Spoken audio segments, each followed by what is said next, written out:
The day I went to New York, Sophia got engaged to someone else. Everyone thought I would return to Washington overnight and cause a huge stir at the engagement ceremony. What they didn't know was that I would neither go back nor take any action. Because no one could imagine that before going to New York, I was happily engaged before her. From then on, you go your way and I will cross the bridge. In this life, we no longer have intersection. Now, let's start the story. If you like it, remember to subscribe. The last time I confessed my love to Sophia, I ended up embarrassing myself quite a bit. There were many people sitting in the private box, but it was deathly silent, and no one said a word. After a full few minutes, David, who was sitting next to her, stood up to smooth things over and said, "James, you're Sophia's brother. This isn't appropriate, is it?" A blonde-haired guy in the corner sneered and said, "What's inappropriate about it? He's just an adoptive brother from a different father and mother, an orphan." Laughter rose and fell, gradually turning into a continuous sound. I glanced at Sophia, who was covering her mouth and laughing uncontrollably, gritted my teeth, grabbed the blonde-haired guy who called me an orphan, lifted him up by his collar, and punched him in the nose. The next second, Sophia shouted, "James, stop. How much more unpleasant do I have to be?" She furrowed her brows tightly, stood up, and looked up at me, saying, "I've clearly rejected you many times before. Why do you still keep pestering me?" I pushed the guy away, twitched the corner of my mouth, and asked, "You rejected me, so why do you get angry with me, cry, and make a scene every time I talk about having a girlfriend?" Sophia said, "That's because you're my brother, an adopted son of our family. If you casually marry some inappropriate person, it will put my parents in a difficult position." I laughed and said, "What about the kiss on my 20th birthday?" Sophia looked into my eyes, a hint of faint disgust flashing through her eyes. She said, "James, I was drunk that night, and my mind was all messed up. You don't think that just because I kissed you, I like you, do you?" I pinched the center of my brows and said in a deep voice, "Sophia, you've had 4 boyfriends behind my back, but every time I taught the other guy a lesson, you immediately broke up with them and then coquettishly told me that you wouldn't do it again. What's the reason for this?" She replied, "That's because I haven't met the person I truly like." As she spoke, Sophia nestled into David's arms and said, "James, listen carefully. I'm only going to say this one last time. I like David, and I'm going to marry him. Your previous methods won't work this time at all." David looked at her with a smug expression, dotingly saying, "Sophia." Sophia didn't hesitate to stand on tiptoe and press her lips against his. David cupped the back of her head and responded more passionately. They kissed passionately and intensely, as if no one else was around. At that moment, I recalled the kiss on my 20th birthday, which was also so intense and passionate that I had been dreaming for 4 years and blindly thought that Sophia liked me. Sophia moved out of the house and moved in with David. The day she moved out, I was busy with my graduation defense at school.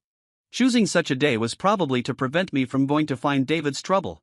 But this time, I didn't get furious as I did before. After feeling a slight discomfort in my heart, I immediately shook my head and threw it all behind me. In the evening, I had a graduation dinner with some of my classmates who I had a good relationship with. However, I didn't go looking for David, but he came to me on his own. When I was on my way to the restroom, I met David. He said to me, "James, Sophia is here too. Do you want to come over?" I shook my head and said, "I made an appointment with my classmates, so I won't go." David suddenly leaned in and said, "James, I advise you not to meddle in other people's business. Don't speak ill of me in front of Sophia's parents, or I'll definitely make you pay." I reached out and kept him at a distance, smiling and saying, "David, if you hadn't come to tell me, I wouldn't have thought of doing that. Since you've come to tell me yourself, if I don't speak ill of you, wouldn't your words be in vain?" A hint of fear flashed through his eyes. I continued to mock him, saying, "I heard that your father was in prison for extortion for several years. Have you told Sophia about this? I really should go and remind Uncle and Aunt right away." The next second, David punched me in the left shoulder. However, I didn't dodge. I quickly kicked him diagonally in the knee. David let out a scream of pain and knelt down. Only then did I realize that my left shoulder was extremely painful. When I looked closely, this bastard was actually holding the tip of a key and stabbing me with it. Anger surged in my heart, and I wished I could drag him into the restroom and give him a taste of his own medicine. However, the next moment, a shrill voice sounded, "James, what are you doing?" Before I could react, with a slap landed heavily on my face. I turned my head and looked at Sophia, who had hit me for the first time, expressionlessly. David rubbed his knee and said, "Sophia, don't misunderstand. James might just be in a bad mood today." Sophia said resentfully, "You're still speaking for him. He's always been like this, bullying others. I'm really fed up." Sophia bent down and helped David up. Her eyes were full of anger, and she looked at me coldly, saying, "James, apologize." I remained silent. She shouted at me again, "You bastard, apologize." David, being supported by her, slightly and imperceptibly hooked the corner of his mouth at me, looking like a small-minded person who had achieved success. My shoulder was bleeding, and the blood flowed down my arm to my wrist, forming two glaring lines of blood. But Sophia seemed not to notice at all. The way she looked at me was as if I was a heinous bad person. I suddenly laughed self-deprecatingly, spread my hands, and said, "Why should I apologize?" Sophia seemed to be slightly stunned, but then quickly bit her lip and said, "Why don't you apologize for bullying others?" I said brazenly, "Why do I only bully him and not others?" Sophia blushed with anger and cursed, "You're really shameless. If my parents knew what kind of person you are." I interrupted her and said meaningfully, "Your parents might indeed need to know certain things." David looked at me and quickly persuaded Sophia, "Forget it, Sophia. How could I accept his apology?" Sophia immediately felt extremely distressed. She said, "James, I've said it. David is different from others. No matter how you bully him, I won't break up with him. This will only make me love him more and hate you more." She helped David turn around and leave. I thought alone for a long time. The wound on my shoulder was painful, but my heart was empty and light. I knew that at that moment, all those so-called obsessions had turned to dust and disappeared completely. What they wanted to do was none of my business. That night, David posted 3 moments on WeChat in a row, and all of them were screenshot and sent to me by people with ulterior motives in the circle, especially Sophia's replies, which were circled out particularly. I knew that privately they wanted to see me make a fool of myself. In the past, I might have been enraged by their interactions, then gone to teach those blonde-haired guys a lesson, and then Sophia would immediately break up with the person and coquettishly tell me that she would never do it again. This undoubtedly gave me the illusion that she actually cared about me. But this time, I ignored it and instead dialed a phone number from 7 days ago. "Ms. Emily, this is James. I've thought about what you said the other day. When I was 7 years old, my parents died in an accident. At that time, Sophia's father had a good relationship with my father, and he decided to take me in. Ms. Emily was my mother's best friend when she was young. Later, she eloped with her lover, and my mother gave her a sum of money to do business in New York. However, by the time she finally established herself in New York, my parents had already passed away. Ms. Emily wanted me to go to New York to live because the business that my mother and she had partnered in had been managed by her on behalf, and now it was just the right time to hand it over to me. On the other hand, she also hinted that she wanted to fulfill the promise she and my mother made when they were young, and let me and her daughter fulfill the betrothal agreement they made back then. 7 days ago, I didn't agree, but I didn't want to reject her face to face, so I just said I would consider it. But just tonight, I had let go of the obsession of these years. The behavior of being a lovesick fool who pines for someone unrequitedly is too ridiculous. I don't want to be the laughingstock in the circle anymore. It's better to go to a new place and start my career anew. Half a year ago, Sophia insisted that I leave the head office and develop in New York. She even had a tantrum with her father about it, but I never agreed. Now I think it's a good opportunity. Perhaps, somehow, it's the arrangement of fate. On the other end of the phone, Ms. Emily laughed very happily. She said, "James, Olivia has been waiting for you to nod. She's ready to fly to North Washington to pick you up in person." I held the phone, feeling embarrassed. I clearly agreed to go to New York to live, but the next second, it seemed that my life events had been arranged. However, it wasn't a bad thing. The laughter coming from the phone made me feel a bit dazed. After living together for 15 years and liking someone for 7 years, it turned out that it only took 7 days to completely let go. The day Sophia and David got engaged was deliberately chosen to be the day I went to New York, so not many people came to see me off. When I got off the plane and turned on my phone, messages kept coming in. Most of them were about Sophia and David's engagement. I laughed it off and deleted and blocked the contact information of those people. Before coming to New York, I met Olivia. I didn't want any complications and didn't want to make a big deal out of it. Olivia agreed with me. We exchanged rings and got engaged quietly. Only, there was an additional profit share of $100 million in my account, and there was a plain ring on the middle finger of both me and Olivia. I came back to my senses and was about to get in the car and go to Olivia's house when my phone suddenly rang. It was Mark, Sophia's cousin, who called and said, "James, my sister's engagement ceremony is about to start. Where are you?" I replied, "I just arrived in New York." He said, "Then you should come back quickly. It's still in time if you come back now." I calmly asked, "What would I go back for?" Mark was stunned for a moment and said, "James, Are you so heartbroken that you've gone stupid? If you don't come back and teach David a lesson, my sister will really belong to someone else. I asked in confusion, why should I go back and teach him a lesson? Isn't this a happy event for your sister? Mark's voice suddenly rose, and he said, James, are you crazy? I was about to hang up when the voice in my ear became David's. James, aren't you coming to my engagement ceremony with Sophia? After all, Sophia regards you as her brother. Then I'm your brother-in-law.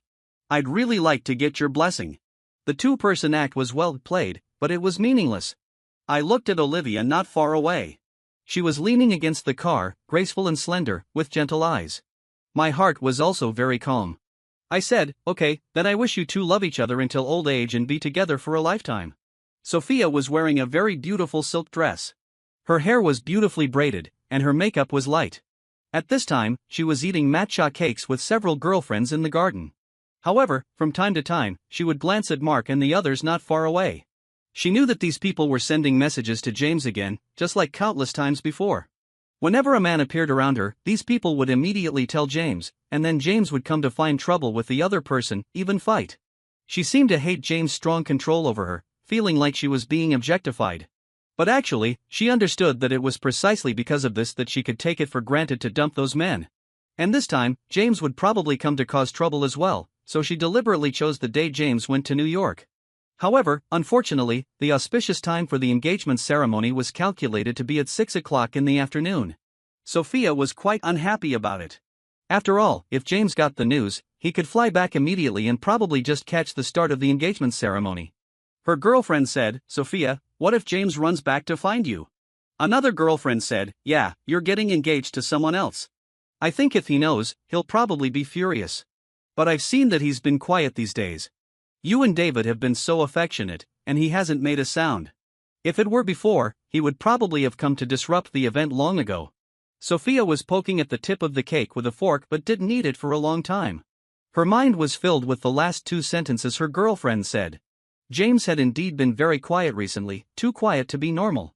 But based on her understanding of him, he was definitely not this kind of person. Since childhood, she had rejected him so many times, but he always became more and more courageous in the face of setbacks and never thought of giving up. Now he seemed much more stable. Sophia suddenly thought of something, sneered, and put the small piece of cake into her mouth. She said, just wait and see. He won't leave me so easily. The girlfriend asked, Sophia, do you mean James will come back to make trouble? Sophia didn't answer, but she was extremely certain in her heart. James had been a lovesick fool since childhood. He was so good to her.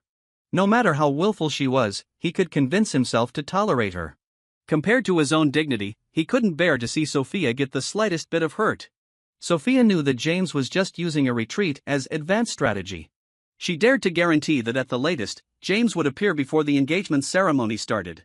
Sophia looked at the time on her phone and said, you guys have to tell the security later to be on the lookout and not let any strange people in to cause trouble.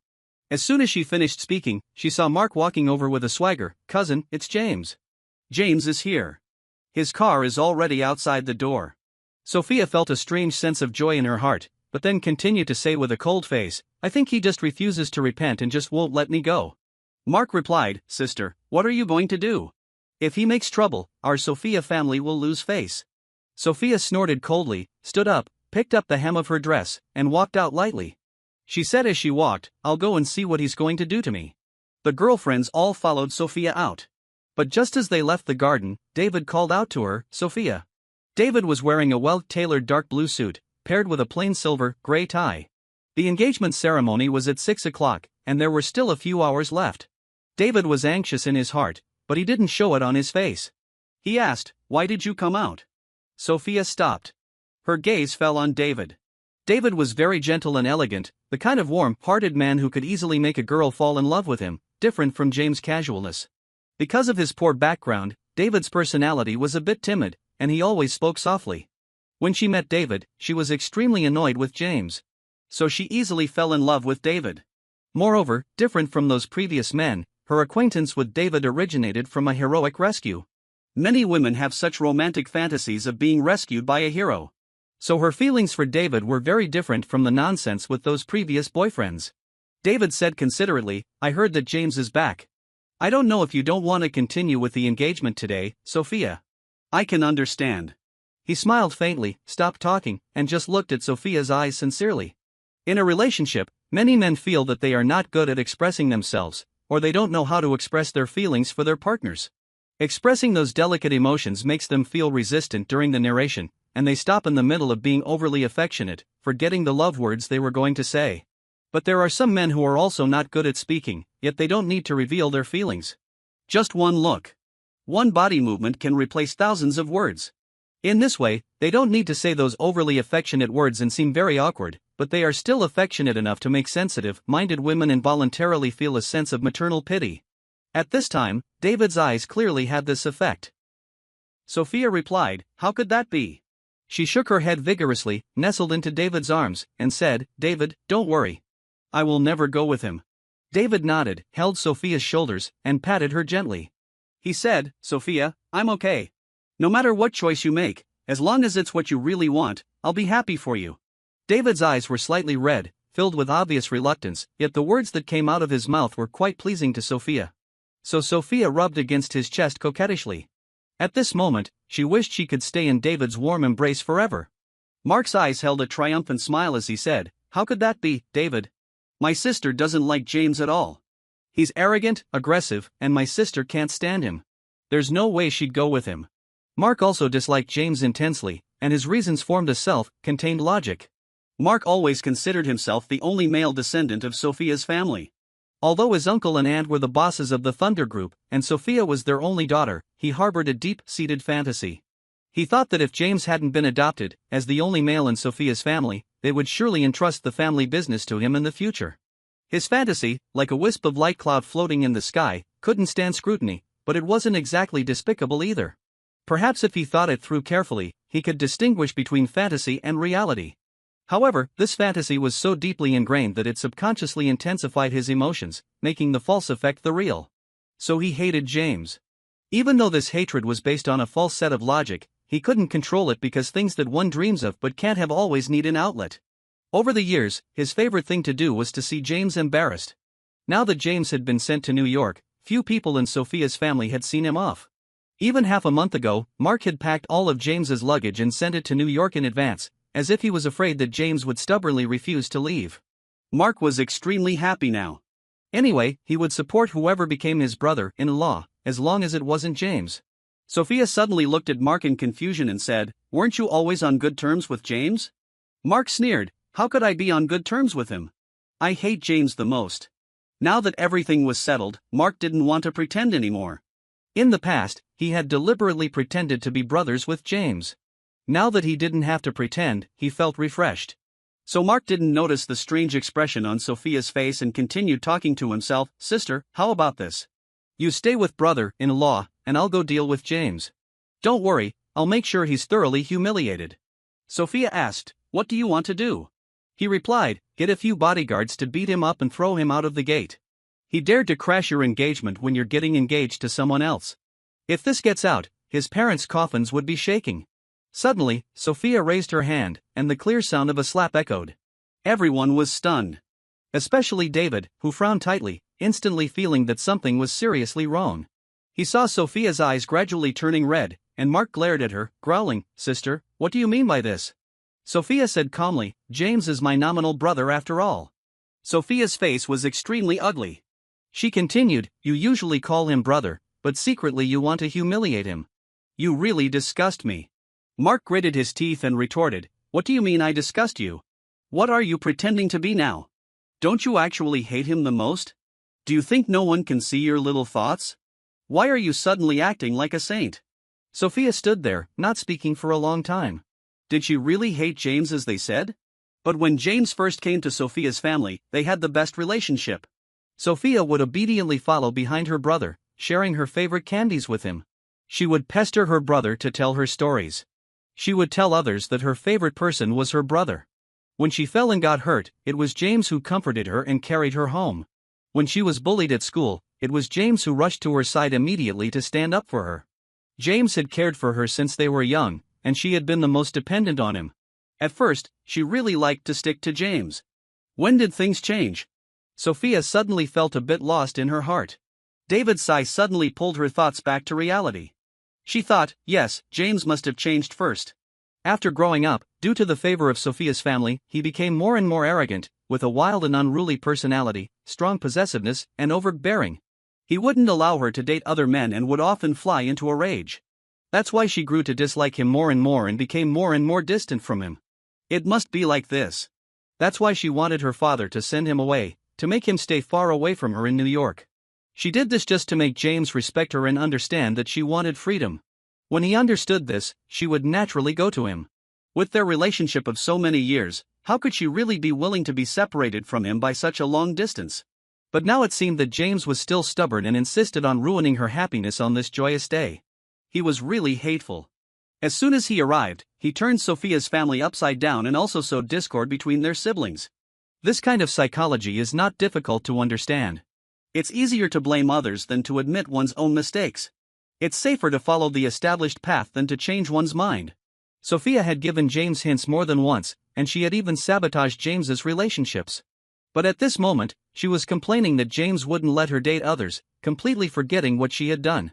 It was she who slapped her younger brother, and it was her younger brother who was two-faced, yet she said that it was James's arrival that had made Sophia's family a mess. By ignoring the behaviors that were unfavorable to herself, the remaining chain of cause and effect could make a person feel that they were always in the right, thus making them feel as if they were always on the right path. Sophia thought she had figured it out, but she didn't know why she couldn't stop crying. She felt uneasy in her heart and subconsciously attributed this unease to James. So she hugged David tightly again and sobbed, "I'm sorry, David. It's all James's fault for ruining this nice day. I must talk to him clearly. David, I won't let him spoil our engagement ceremony." David wiped Sophia's tears, then let go of her and stood there, quietly watching Sophia's departing figure. He was restless. Mark's question just now made a lot of sense. Everyone knew that Sophia hated James the most, but she had slapped her cousin because of a few words from Mark. Did she really hate James? Or was James still different in the depths of her heart? When Sophia reached the gate, she didn't see James, but James's Honda Accord was parked there quietly. Standing beside the car was his best friend, William. Sophia's steps suddenly stopped, and her heart seemed to be gently tugged by something, sinking slightly. Then she remembered that James had given this car to William before leaving North Washington. William saw her and immediately walked over. Sophia saw a red envelope in his hand. William had a poker-faced expression and said straightforwardly, "James asked me to give this red envelope to you and David." Sophia didn't reach out to take it. William frowned and said, "There's another thing." Sophia asked, "What is it?" William replied, "James left in a hurry at that time and didn't have a chance to see you. He called you several times, but you didn't answer. So he hasn't been able to get back an antique jade bracelet that he gave you on your birthday. That was the token of love his father gave to his mother." William sneered and continued, "James said this jade bracelet was meant for his future wife. It's not appropriate to leave it with you now. Sophia, can you give me the bracelet? I'll take it to James when I go to New York to see him." Sophia suddenly lowered her eyes, and her gaze fell on the shiny ice green on her wrist. This morning when she got up to put on makeup, she didn't know why she chose this jade bracelet. It didn't really match her wedding dress, but she didn't change it. But at this moment, looking at this jade bracelet, she only felt it was glaring. This was the bracelet James was going to give to his future wife. Sophia didn't know why, but when she thought that James might marry another girl in the future and have a wife to sleep with, she felt a sense of discomfort in her heart. James liked her so much. How could he marry someone else? Now that he didn't come himself but sent William to ask for the bracelet, he was just trying to play hard to get with her. It was really hateful. After all, Sophia was indeed disturbed by this move. Seeing that she didn't reply for a long time, William called her, "Sophia." Sophia raised her head and said disdainfully, "You go and tell James that once a gift is given, there's no reason to take it back. Of course, if he's determined to have it, then let him come and talk to me himself." After saying that, Sophia turned to leave. But William stopped her and gritted his teeth, saying, "Sophia, wait a moment. I'll let James talk to you right now." William thought, ridiculous. James is about to get married. How could a jade bracelet with such special significance be left with another woman? James had repeatedly told him to make sure to take the thing back when he went to the wedding, so that he could put it on his wife's hand personally on the wedding day. Over the years, William had long been annoyed with Sophia. But James was so stubborn, like a fool, being strung along by her for so many years and then being dumped. William was so angry that he wanted to punch Sophia to death. Fortunately, now James had finally seen the light and found such a good wife. William was sincerely happy for his brother. This time, he must fulfill his mission. When I received the call from William, the car was almost there. I asked, "William, what's wrong?" He replied, "James, I went to ask Sophia for the thing as you said, but she wouldn't give it to me. She said if you really want it, you have to talk to her yourself." I subconsciously glanced at Olivia beside me and felt a bit guilty for no reason. I wasn't very familiar with Olivia. Even though her makeup looked sweet and bright, making people feel good at first sight, with peach-colored blush, a shiny light pink lip glaze, clear and bright eyes, and a softness with a bit of liveliness. However, the rich girl aura on Olivia still made people feel a bit distant unconsciously. Even when sitting in the car, she always maintained an elegant posture. When she lowered her head and smiled inadvertently, she still exuded a calm temperament. The natural aura of a wealthy young lady made me unconsciously become a bit restrained. Before I could say anything to William, the voice on the other end of the phone had become Sophia's. "James, do you want the bracelet or are you deliberately trying to make me look bad?" I was stunned for a moment, then laughed out of anger. She continued, "If you're trying to disrupt my engagement with David, then I advise you not to waste your efforts. If you want the bracelet, then take it back the way you gave it to me. After all, such a valuable thing, I won't return it through someone else's hands." I took a deep breath and tried to make my tone calm, saying, "William is my best friend. Just give it to him. I'll bear all the consequences." Sophia sneered and said, "James, how clearly do I have to say it? Take it back the way you gave it to me." Then she hung up the phone directly. I was furious. How did I give her that bracelet? On the night of my 20th birthday, both Sophia and I were drunk. She secretly pulled me into the bedroom and said she wanted to give me a gift. The next second, she stood on tiptoe and kissed me. I pressed her against the door and deepened the kiss. At the end of the kiss, she was out of breath and patted my shoulder. I finally managed to stop. Before leaving, I asked her to wait for me. I went back to my room, took the bracelet, and put it on her hand, and told her the meaning of the bracelet. She didn't say anything, just shyly accepted it. That's why I thought she had acquiesced and accepted my love. These past few years had been like a terrible dream. Now that the dream was over, I just wanted to completely break away from everything in the past. I thought Sophia would be eager to get rid of the bracelet like garbage and return it to me, but I never expected her to say such things. Only then did I realize that the absurdity of my youth would always come at a price one day. If this jade bracelet didn't have that special meaning, I wouldn't have wanted to take it back at all. But now that I was getting married, it wasn't fair to Olivia to leave the bracelet with Sophia. "Is something wrong?" Olivia's gentle voice suddenly sounded. I subconsciously looked up, and my eyes met her clear eyes. I didn't want to hide it, but because of our current unfamiliarity, I found it a bit difficult to speak. In the end, I still shook my head and said, "No." I was thinking that if necessary, I could ask Sophia's father for help. If that didn't work, I wouldn't mind using some tough measures. Anyway, I had to get the thing back. Having made up my mind, I gradually relaxed and said, "It's really nothing. Just a little thing in Sophia's father's family." I made a relaxed look, smiled at Olivia, and said, "I'll handle it." Olivia didn't ask any more questions, just nodded gently and said, "James, I believe you. But I'm your future wife. If you have any difficulties, you must tell me. I'll share them with you." Hearing the words future wife, I couldn't help but feel the back of my neck getting hot. I was already engaged. In half a month, Olivia would be my wife. Bitterness and anticipation intertwined in my heart. I smiled at her and nodded gently. When the car arrived home, I opened the door and got out first, then turned around to help her. I saw the engagement ring on her middle finger. Since she put it on that day, she seemed to have never taken it off. I helped her out of the car, and after getting out, Olivia didn't let go of my hand. Instead, she held my hand tightly. At first, I felt a bit embarrassed, but her palm was soft and warm, and I suddenly felt very calm in my heart, as if we were meant to be like this. From afar, Emily saw us walking hand in hand and immediately smiled with relief. Before we could get close, Emily quickly walked towards us, hugged me, and burst into tears, saying, "James, seeing you reminds me of your mother. I haven't seen her for so long." I suddenly felt a strong emotional upheaval. Although it was such a long time ago thing, the smell on her overlapped with the smell of my mother in my almost fading memory.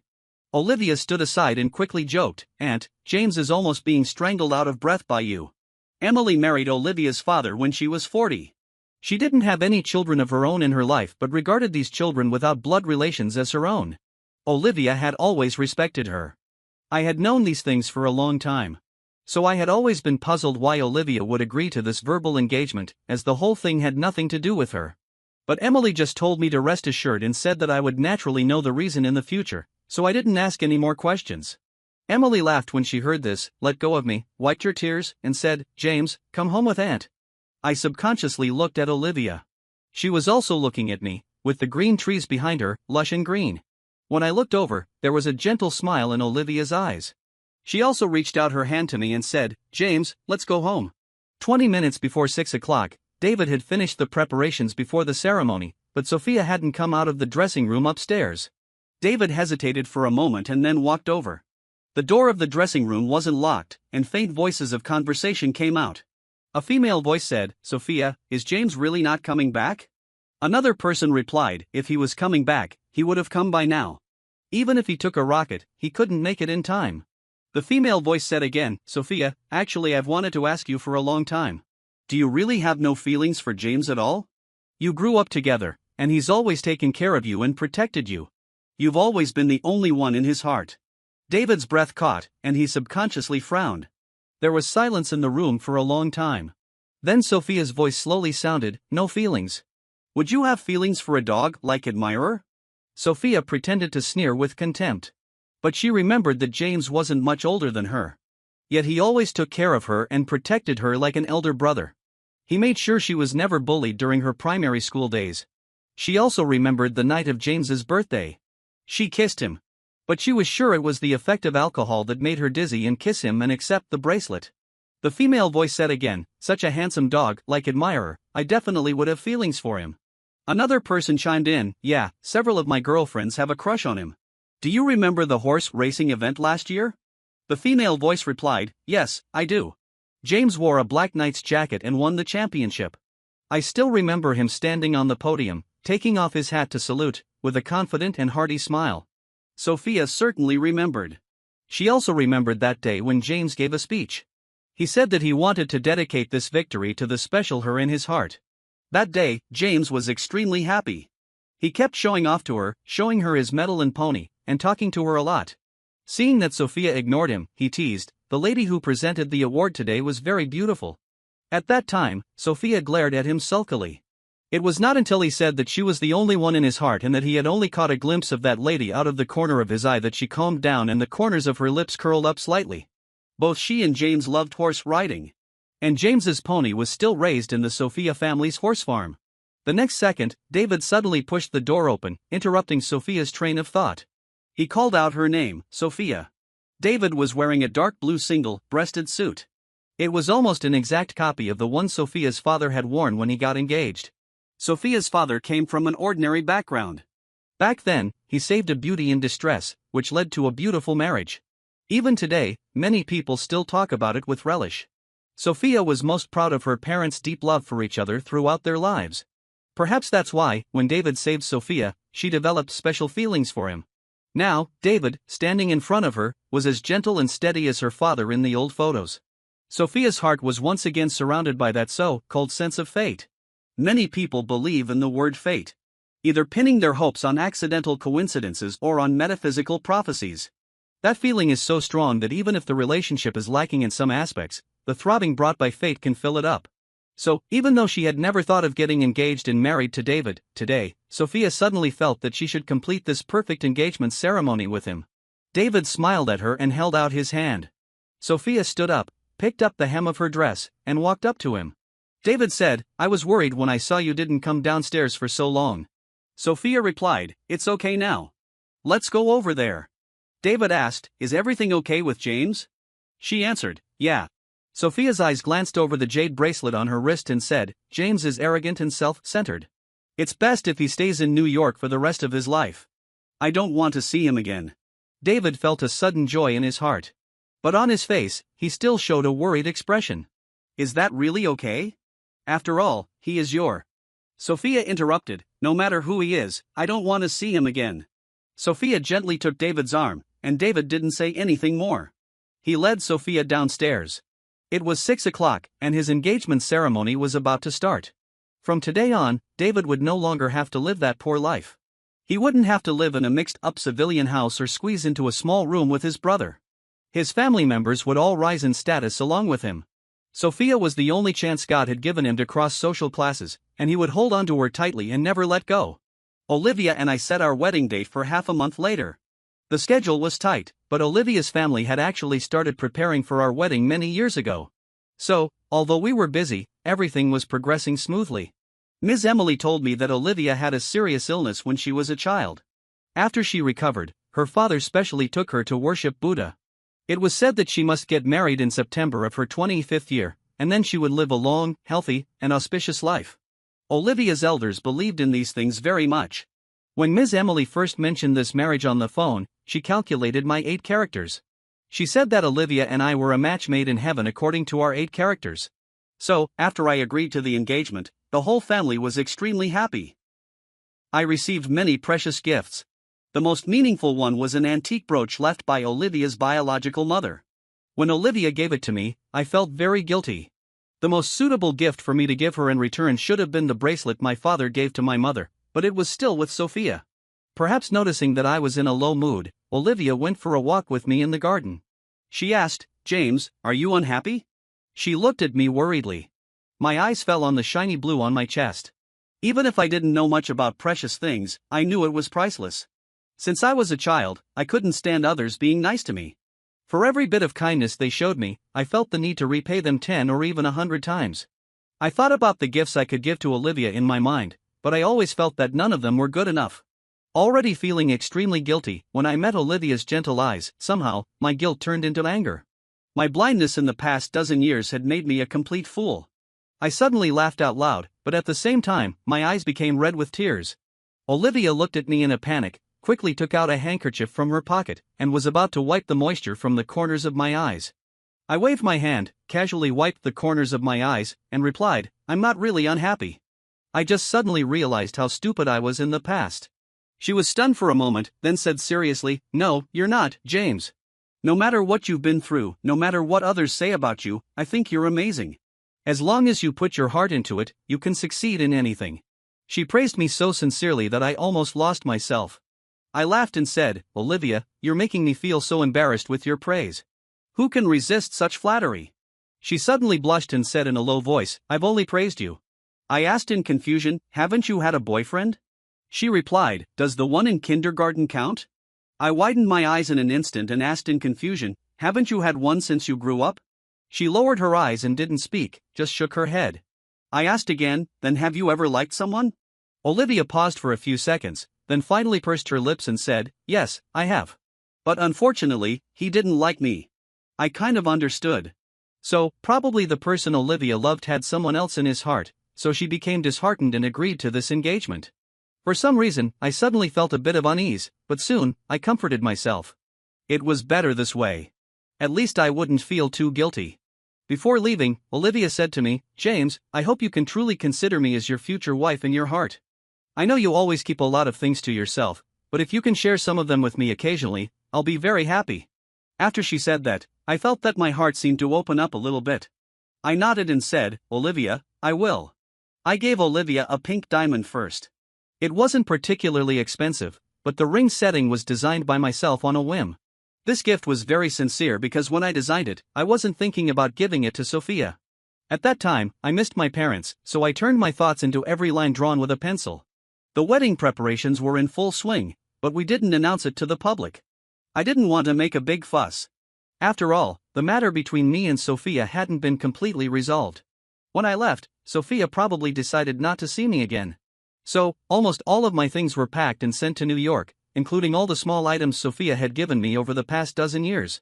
Like a box of paper cranes she folded for me when she was a child, the candy wrappers left from the chocolate she gave me on Valentine's Day in middle school, and the tie she gave me on my first day of work. Among them, there was a special gift, a pair of engagement rings she secretly bought during college. They weren't worth much, but I cherished them as treasures. Because for a girl, a ring often has an additional meaning. Seeing it, I endured all of Sophia's willfulness. But now I gradually understand that when a person doesn't like you, even a marriage contract is meaningless, not to mention these material things. When I was sorting out the things Sophia gave me one by one, my heart was as calm as a still lake. In the end, when the box was empty, I felt an unprecedented sense of relief. Just as I was packing them up to send them back, my phone suddenly received several WeChat messages from the staff at the horse farm.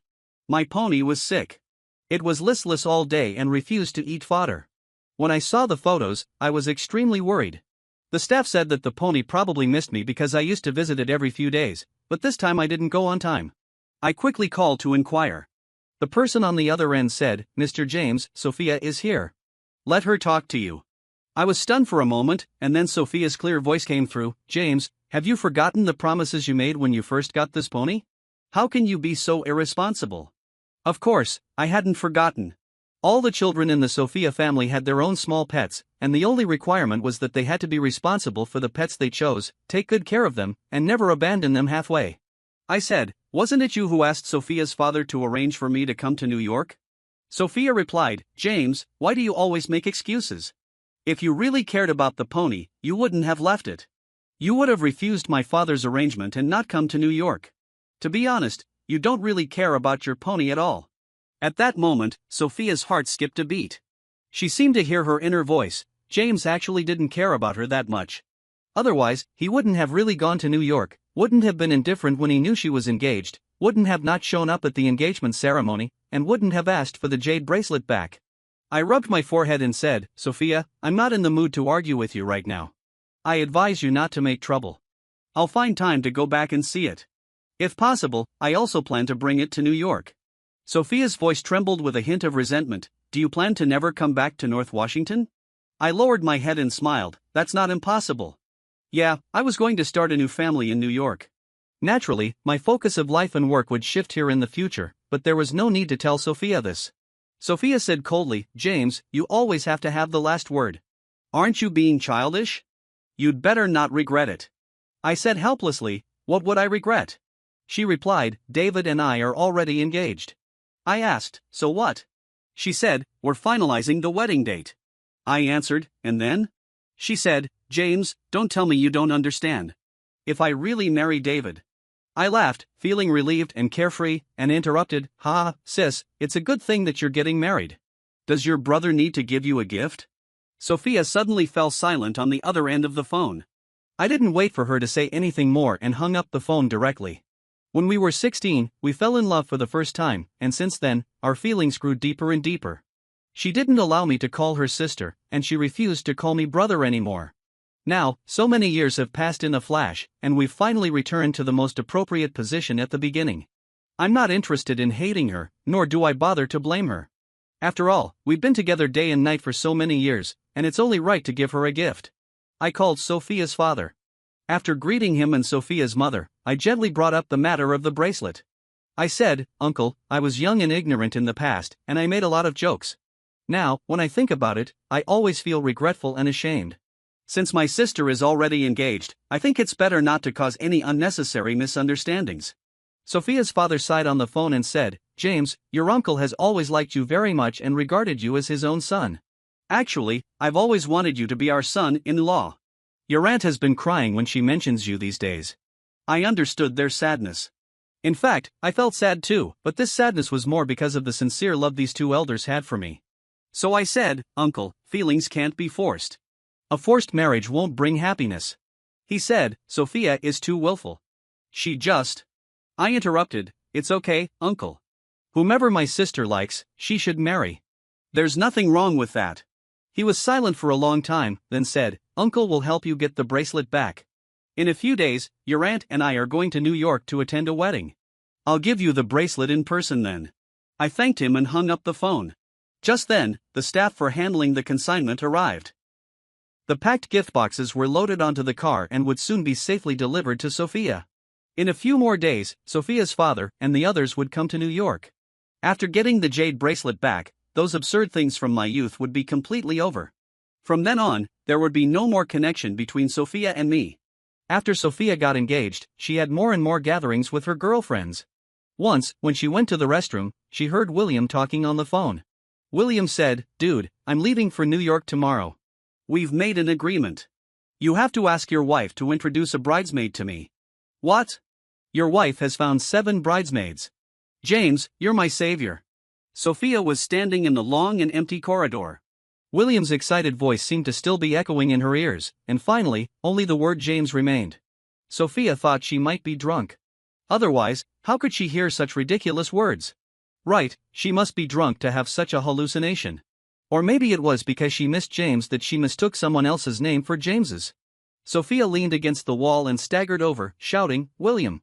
William, who had just finished the call, was startled and asked in confusion, "Sophia?" Sophia asked, "Who were you talking to on the phone just now?" She stared intently into William's eyes and said, "I heard you're going to New York to attend a wedding, and I also heard James's name." Sophia's cold and glamorous face showed a bit of distortion at this moment. Her always charming eyes seemed to have tears swirling in them. She smiled, but the smile was cold and desperate. She said, "Don't tell me you're going to attend James's wedding." At first, William didn't understand, but the next second, he realized what was going on. It was really a turn of events. Over the years, William had worried so much about James. At this moment, he felt extremely happy. The eldest daughter of the prestigious Sophia family was finally having a taste of her own medicine. Didn't she like to string people along? Didn't she like to watch those who liked her suffer from unrequited love? She would surely have plenty of chances to experience this feeling in the future. But William wouldn't tell her the truth.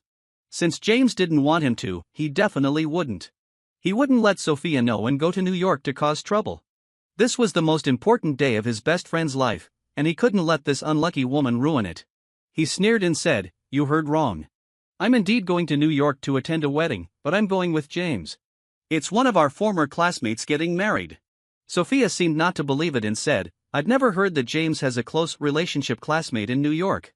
William twitched the corner of his mouth and said, "Sophia, have you ever really known James? Do you really know who James is? You just enjoy the process of being pursued. As for what kind of person he is, how he's living, and what his thoughts are, you don't care at all. So what you're saying now is nonsense. James is my buddy, one of the people I admire the most in my life. I'm telling you, I'm glad you two broke up. You don't deserve his love over the years at all." After saying that, William turned around and left. Sophia watched his receding figure, and her heart suddenly ached faintly. She didn't know why she felt this way. She just suddenly felt an extremely urgent desire to see James, even if it was just for a moment. But the next day, Sophia received a large box of express delivery from New York. She received it so quickly because Olivia had specially arranged for the shipping company to send it to Washington City by express plane. At that time, I was wholeheartedly arranging the wedding venue and knew nothing about it. When Sophia opened those boxes, her body trembled involuntarily. At first, the things inside seemed a bit unfamiliar, but gradually, overwhelming memories came flooding back like a tide. The first couple's bracelet she gave to James. James didn't like it very much. He thought it was too childish and would be embarrassing to wear in public, but he still put it on obediently. There were also the little stars, stickers, and a box full of colorful small gemstones she gave to James. At the end, it was the pair of engagement rings. Sophia held the small box, and her vision suddenly became blurred. A voice echoed in her mind, "Sophia, you're almost like James's tale. When are you going to marry him?" At that time, the children often joked with her and James like this with a smile. When she was 20, she was young, playful, willful, and proud. There were many boys chasing her, but she didn't like any of them because she had the handsome and cheerful James by her side. She held James's arm, making many of her girlfriends envious. She was very happy because such a wonderful James only liked her. At that time, she wanted to marry him. To be precise, a long time ago, she thought she would marry him in the future. That's why she gave him the cheap pair of engagement rings to show her feelings. But when did she start to gradually get tired of James? And when did a stranger replace her first love? Was it that she really had no feelings for him anymore, or was it because she was certain that he would never leave her? Sophia tightly clutched the ring and suddenly burst into tears absurdly. At that time, I was busy with the last rehearsal before the wedding, so naturally I had no idea how Sophia would react when she saw the gifts, big and small, from the past 10 years, especially the ring that I cherished so much. During the rehearsal, when I kissed Olivia for the first time, I also didn't know that Sophia would slap David hard because of that ring. How ridiculous. That day, David taunted and framed me, forcing me to fight back. None of us expected such a day to come. But now, both Sophia and David have become insignificant people in my life, and I don't care about them at all. When Sophia's father brought me the jade bracelet, I also told the two elders the good news of my upcoming wedding. They were very surprised because the wedding they came to New York to attend this time was exactly Olivia's. They never expected that the groom, who had always been mysterious and never been photographed by New York media reporters, was me. They were happy for me, yet they shed regretful tears. Especially Sophia's mother, who held my hand tightly and wouldn't let go, saying, "James, Auntie doesn't want to cry on your big day, but I'm really unwilling. It's my fault. I didn't educate my daughter well, which led her to make one wrong step after another." After that, she wiped the corner of her eye. These days, Sophia's family has been in chaos. The reason is that Sophia wants to break up with David, but David is determined not to. His whole family even came to Sophia's family to make trouble, threatening to stay there. Anyway, they had nothing to lose. When the two were in a fierce quarrel, Sophia happened to find out that she was pregnant, and it seemed that their marriage was going to be settled. I gently hugged Sophia's mother in return, my eyes slightly moist.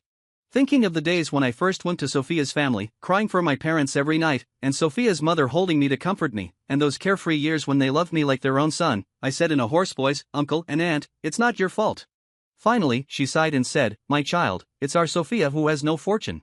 Auntie can see that Olivia is a good girl. You two will surely be happy. I know that a woman as gentle, considerate, and understanding as Olivia, even if she doesn't love me, our married life will still be happy and harmonious." But I didn't expect that happiness would be several times stronger than I had anticipated. When I put that jade bracelet on Olivia, she showed me a photo. In the photo, I was holding a trophy, smiling confidently and heartily towards a certain direction in the audience, and Olivia was standing beside me, looking at me with a smile. That year at the horse racing event, it was Olivia who presented the award and put the medal on me when I won the championship. But at that time, my heart and eyes were full of Sophia. I only took a quick glance at her and only knew that she was an extremely beautiful woman. Who would have thought that there would be a connection between us later? I smiled and, like a child, pointed at us in the photo but couldn't say anything. Olivia hugged me from behind and said, "Remember when I said I had someone I liked?" She touched the jade bracelet, rubbed her cheek gently against my back, and added, "James, I had already made up my mind. The moment I received that bracelet, I would tell you that the person I love is you." Until the wedding night, the bride shed her daytime reserve. I seemed to turn into a chef, stir-frying with great enthusiasm, tossing, stir-frying vigorously, non-stop, as if I wanted to cook a whole feast on the spot. The next day, I was so tired that I slept until late in the morning. While I was still sound asleep in bed, Olivia was already full of energy, going for a morning run, having breakfast, swimming, taking a bath, and so on. A few days after the wedding, the nanny in the house said to me with a smile, "Sir, you don't know how much Miss Olivia laughed that day." In all the years I've been in the Olivia family, it was the first time I saw her talk so much in one morning. She greeted everyone she met, not even sparing my little grandson. It seemed like Miss wanted to carry a big loudspeaker with her to tell the whole world that she was married and that she loved her husband so much. I didn't know whether to laugh or cry. I found an excuse to send the nanny away and sat alone in the garden reading the newspaper. From afar, I saw Olivia's car drive through the gate. As soon as she got out of the car, she started looking for me. I shouted, "Olivia, I'm in the garden," and waved at her with a smile. My pony was sent to New York yesterday. It was actually something Olivia did secretly behind my back. It was taken good care of during the journey and had no discomfort. When I saw it yesterday, it was happily running around Olivia. At this moment, I looked at Olivia and smiled, and I couldn't help smiling myself. I pushed aside the lush green plants in front of me and walked towards her, and she ran towards me as I walked towards her. I stopped in my tracks, opened my arms, and when she threw herself into my arms, I hugged her tightly. Sophia's story. If you like it, remember to share it. Sophia didn't know about James' marriage until the day it happened. At first, she simply couldn't believe it. She even naively thought that the so-called wedding was just a self-directed and self-acted play, just like her engagement with David, which had no real meaning. But when a friend sent her photos of James' grand wedding scene, when she saw James standing beside the bride in a high-end tailor-made groom's suit, saw her parents sitting in the VIP seats, saw William teasing the bridesmaids beside James, and saw the handsome groom kissing the bride with the bride crying happily, Sophia suddenly heard a crashing sound in her heart, as if something had collapsed. She was a bit dazed. She seemed not to hear what her friends were saying. Only one sentence echoed in her ears: "James is married." James, he had become someone else's husband. But since they were kids, didn't James like her? Since they were kids, didn't James hope that Sophia would marry him? Didn't James like her the most? On his 20th birthday, he had personally put that most meaningful jade bracelet on her hand. They clearly had an agreement. And if Sophia had no feelings for him at all, why would she have let James drive away one after another of her flirting male friends over the years? To be fair, she had been maliciously using James. At that time, as a young girl full of playfulness, as a wealthy young lady, there were always many suitors around her. She liked to watch those men fight over her, being obsessed with the plots in Western classical novels where noble ladies watched their lovers duel for them. But she also knew that she was just having fun and wouldn't really date any of those men. James had said that she had had 4 boyfriends, but he had made them break up after teaching them a lesson. But he didn't know that she had never dated those boys. After a few days of flirting, the noble lady got tired of it and naturally wanted to pull out. But being arrogant, how could she be the bad person who took the initiative to break up? So the childhood friend brother in the family became the best tool. She deliberately got people to incite James. James had a hot temper. As soon as he heard that some man was bullying Sophia, and after Mark or others exaggerated the matter, he would immediately rush over to teach those silly boys a lesson for her. And she, of course, pretended to be extremely sad, being forcefully separated by her brother, and had to break up, but secretly she was happy. She seemed to especially like to see James get angry for her, like to see him stay by her side because of her, being her most loyal knight, driving away those annoying suitors. He was both domineering and a bit sad. However, James would always forgive her. As long as she acted coquettishly, said some soft words, accompanied him to do what he wanted to do, and gave him some benefits, he would be happy right away. She thought this time would be the same. She thought that even if she did something really wrong, James would forgive her. James had lost his parents and came to Sophia's family since he was a child. Where else could he go? Everyone had tacitly assumed that they would get married in the future, even though Sophia had willfully engaged with David. But now, James had married someone else. He had a wife, a person to sleep beside him. Sophia no longer had the right to stand by James' side. The day James and his wife returned to Washington, Sophia had just had a big fight with David. She moved out of the house they lived in together and decided to completely break up with David. When a friend sent her the video of the hotel corridor, she suddenly realized that she and David had been trapped in a calculation from the very beginning. That seemingly gentle and kind-hearted guy was actually so despicable and vulgar. She didn't dare to recall what happened that day and didn't dare to think about how disappointed James was in her at that time. She wished she could go back to that day and strangle that despicable self. She and James had been together day and night for 15 years. Why did she humiliate him like a crazy person at that time? It was from that day and that moment that she completely lost James. So now, when James walked into the living room holding his wife's hand, she immediately saw the jade bracelet on James' wife's wrist. Her heart instantly felt like it was being pricked by 10,000 needles. The dense pain was overwhelming, and she couldn't escape it. But she forced herself not to lose her composure. She just quietly followed behind her parents, secretly looking at his current happiness. That day, Sophia didn't say a word and didn't even dare to look at James more than once. Her hand on her knee was already clenched so tightly that it almost pierced through the skin of her palm, but she seemed not to feel the pain at all. She kind of admired herself for being able to maintain a calm smile throughout. It was not until James was about to leave that she found her face almost stiff. When James left, he called out to her, calling her sister just like when he first came to their house as a child. Sophia heard it clearly and understood that James really had no more romantic feelings for her. The last words James said to her that day were, "Sister, I hope you can find your own happiness in the future." She nodded, but her heart felt as if it was raining heavily. She knew she couldn't do it, but she couldn't tell him. Sophia's Story Chapter 2. After breaking up with David, the entire Sophia family was involved in a shameful and embarrassing turmoil. Sophia found out that she was pregnant, but she absolutely didn't want this child and was determined not to be with David anymore. She couldn't accept that her future husband, the father of her child, had been scheming against her since the first time they met. The so-called saving the beauty in distress and the reenactment of her parents' love story were all fake. It was just a careful plan by David to use her as a stepping stone to obtain a family fortune. She didn't want the child, but David stopped her and even brought his parents over. Sophia had never seen such unruly people. They were impervious to reason, resorting to all kinds of means like throwing tantrums and rolling on the ground. The Sophia family was an educated family, and her parents couldn't afford to lose face. She didn't even dare to call the police. Finally, unable to bear it anymore, Sophia's parents had to give them money to make them leave. But those people, having tasted the benefits, were even more reluctant to let go easily. They were like leeches, vampires, like maggots attached to the bone, like a never-ending nightmare. Sophia was exhausted by David's family, and her belly was getting bigger and bigger. Eventually, she decided to expose this cover-up. When the police came to the Sophia family and drove away those rowdy people, David seemed to understand that he had no more chance of winning, but he still extorted a large sum of money with the he had. On the day of the showdown, Sophia felt as if she was meeting David for the first time. He was cold-blooded, Philistine, greedy, and twisted. His proud face was extremely ugly. When Sophia's father gave the money to David, Sophia suddenly felt like laughing at herself, laughing at her own stupidity. Everything that she had been used to in her youth, the days she spent together with David in her youth, would eventually fade away and lose their freshness. But a real woman would love the man who fought with all his might to protect her, encourage him, and support him in his struggles. And she was undoubtedly a complete failure. Later, James' wife took his pony away. When Sophia went to the horse farm, the pony had already been picked up, leaving only her own horse standing alone in the stable. Sophia let it out, got on the horse, and galloped against the wind, round and round, tirelessly. Finally, she closed her eyes in the wind and let go of the reins. She didn't die, but she almost lost her life.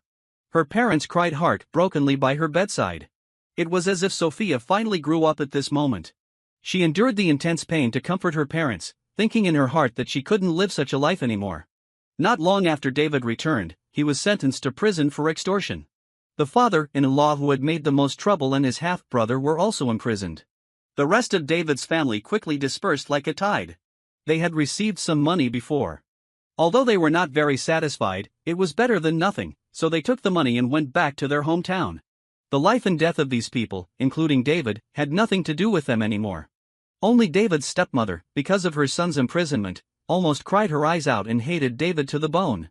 These old people and old things far away in Washington City are like the gradually fading in color in old paintings, while James' new life is like a brand new scroll, slowly unfolding.